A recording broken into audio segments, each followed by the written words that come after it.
So I had a client that had a hair transplant and was so happy with the results on top, right? But he still wore his hat all the time.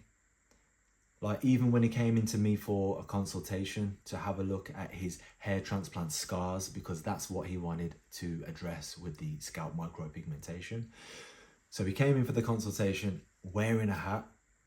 He came into me wearing a hat. Now he knows I've got to look at his head, and he came in wearing a hat, which I find very strange. If you're going to a consultation, for me, I had to ask him to take the hat off.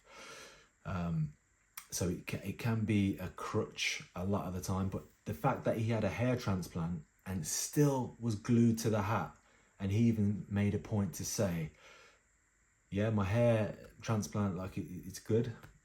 It's probably better than most. He only had like this area, you know, like we call it the McDonald's sign, just the front corners here missing. The crown was full, very, very full, and the middle was full.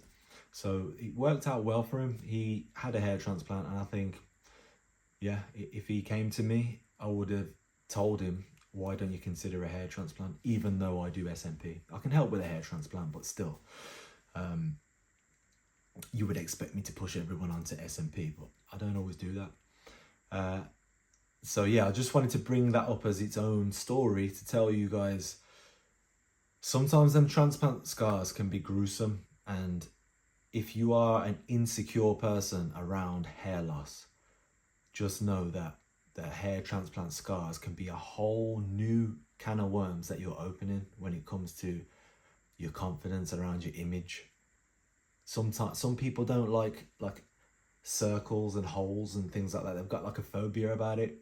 If you're one of those people, there's quite a lot of them apparently, but if you're one of those people, you are really going to struggle to look at the back of your head or to see an image of the back of your head after that.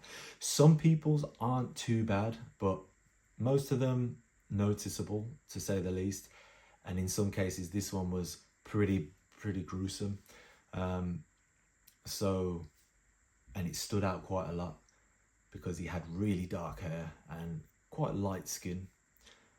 And the scars they looked quite big. They looked bigger than hair. I don't know whether they were taking like two hairs out right next to each other, but they looked quite big from what I usually see when I'm covering hair transplant scars. If we're talking about an FUE scar. So let me know if you've considered a hair transplant. If you've had a hair transplant, how are your scars?